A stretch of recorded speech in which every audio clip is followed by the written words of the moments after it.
I love today the fact that we had Hillsong lead worship, and today I get to teach on baptism, and then I'm gonna run off stage, change my clothes, and I'm gonna get to baptize people. So this is like my favorite time. So, okay.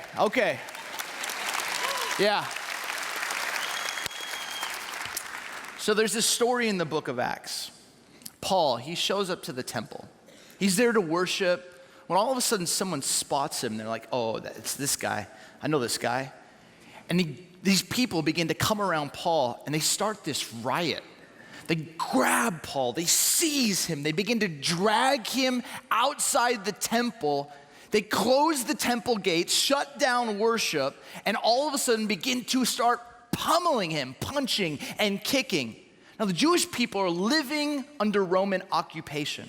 So the commander, who's kind of watching what's happening in the temple, sees this ruckus, gets some soldiers, runs straight down, tries to break it up. They've got to literally pick Paul up, carry him on top of their heads, bring them over here, and the people are still following, screaming. They want to kill Paul. So finally, they kind of are able to separate the people from Paul. And Paul looks at the commander and speaks in Greek and says, "Can I have a word?" The commander's kind of taken back, like, "You speak Greek? Like, who are you?" And Paul says, "Please, let me speak to the rioters. Let me speak to the people who have just beaten me and bloodied probably." He kind of gets propped up and he probably leans against a post and he declares, "I am a Jew." And now he's not speaking in Greek, he's speaking in Aramaic, and the whole crowd goes deathly silent.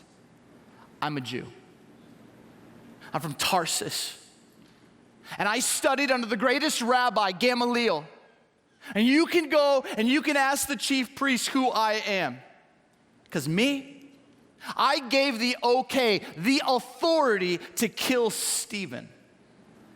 He was the first Christian martyr. Everyone came, they took off their robes, and they put it at my feet, symbolizing me giving the power, me giving the blessing to kill that man. I heard about a church in Damascus. There was this move of God that was stirring, and I went to the chief priest, I went to the religious leaders, and I asked for papers and for authority to go 150 miles to Damascus to shut down that church. And my plan was to beat them, imprison them, and bring them back. But along the way, I experienced this light. It was so blinding, it knocked me to the ground. And the only thing I could see was Jesus. And Jesus was standing there and he's looking at me and he says, "Why are you persecuting me?" I didn't have an answer. I couldn't see anything else. And he began to tell me, "You are to go to Damascus and you will learn what you have been assigned to do."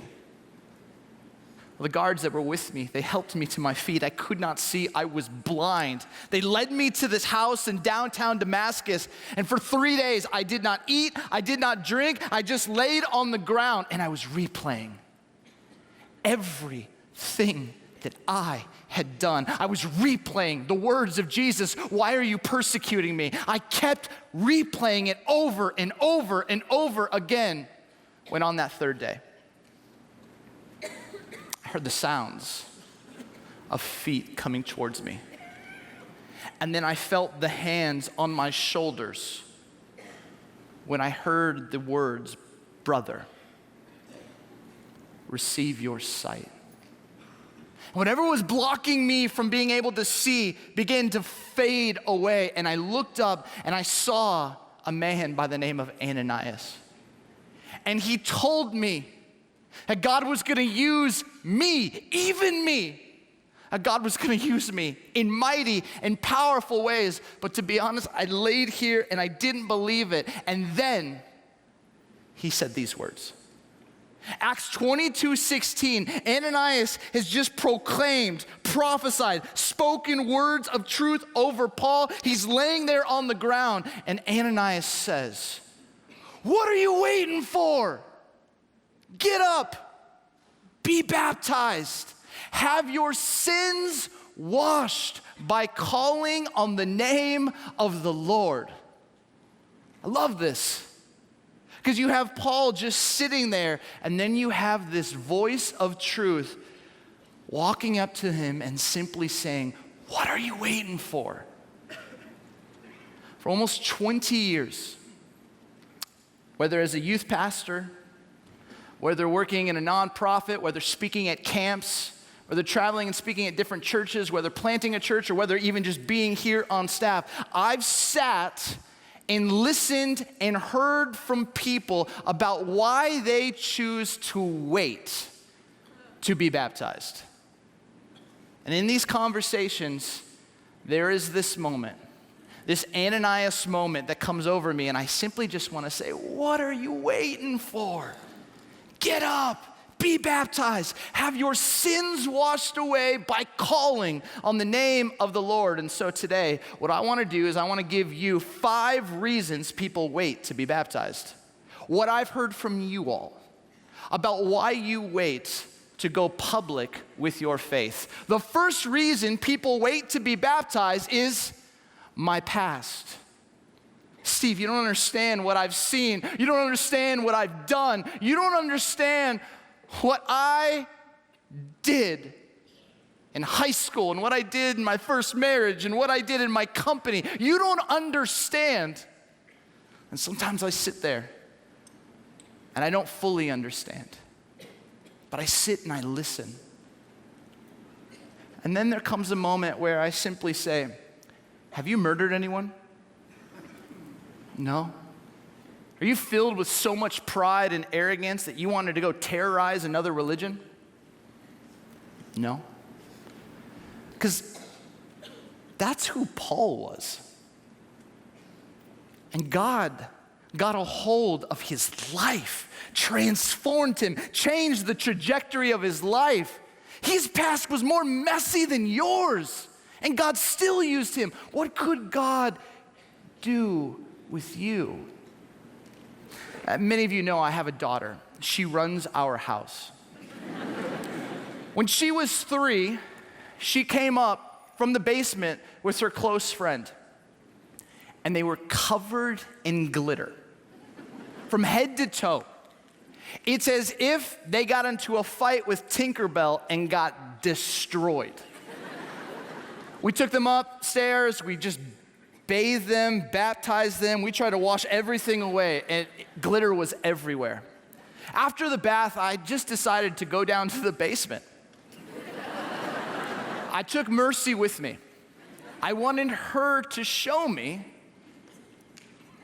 the evidence, the crime scene, and this is what happened. Mercy, what's in your hair?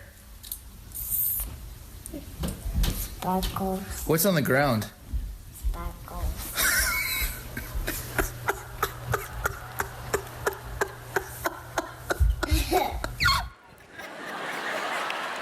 Oh, if you go to our basement, it's still there. Our dog's been rolling around in it. I guarantee you there will be some time in the coming months where you're like sitting there and like, oh, there's glitter on his face. Yeah, it's all over our house. And she made an absolute mess. And maybe you feel that. You made an absolute mess with your life. And it's hard. And really, I watched that video and it breaks my heart because even at 3 years old, if you look at the posture, Mercy, what's in your hair? Sparkles. What's on the ground? Sparkles. How does a 3-year-old know about shame? How does a 3-year-old already know I'm not good enough? I messed up. And friends, many of you are having your lives controlled by your past. And let me tell you, grace can clean up any mess you have made. Grace.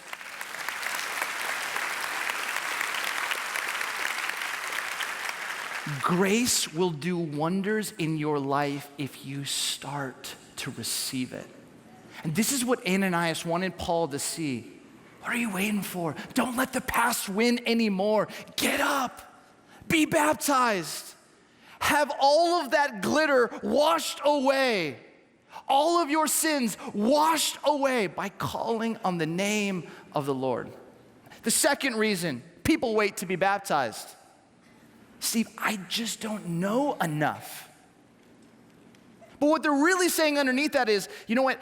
I have not mastered the Christian life yet. My performance isn't good enough. And I sit back there and I listen and I hear, and then all of a sudden they'll ask me, Steve, what do you think? And I tell them. You know, on March 6, 2004, in a small little chapel in a ghost town outside of Phoenix, Arizona, I stood with 150 of my closest friends and family. I was holding the hand of my best friend. And there was a pastor who was officiating our marriage. And at one point in the ceremony, he said, because of the vows that you two have committed before God and family and friends, I now pronounce you husband and wife. You may kiss your bride. And nobody had ever given me the title husband before. I had no idea what it meant to be a husband. All I knew was how to be a single guy. And you know what? I spent the rest of my life living into that title of husband. Or on April 5th, 2008, after 16 hours in labor, and it was hard. It's so hard. Just breathing and the pain, they just give you orange juice. It's hard. Just sitting there, and all of a sudden the nurse handed me a child. Said, here is your son, Dad. It's the first time anybody had ever given me that title, Dad. And for the remainder of years on this planet, every day I get to live into that title as Dad. Or 25 years ago, showed up, rode my bike to church. My parents weren't going to church. I sat in the back. The pastor got up and gave a message and then invited people to come forward to give their life to Christ and to be baptized. And all alone in the back, I got up, pushed people aside, came forward, and they gave me the title Christian, follower of Jesus, that every day of my life since that decision, I have been living into that title. You will never, ever, ever know enough about how holy and good and profound and beautiful is our God. But our God will give you a title, the privilege to live into and discover more and more of His grace and His love for you. You just have to get up and be baptized. Have your sins washed away by calling on the name of the Lord. And Ananias would say, what are you waiting for? The third reason people wait to be baptized is they actually have a low view of baptism. They look at this and they go, that's just a hot tub. That water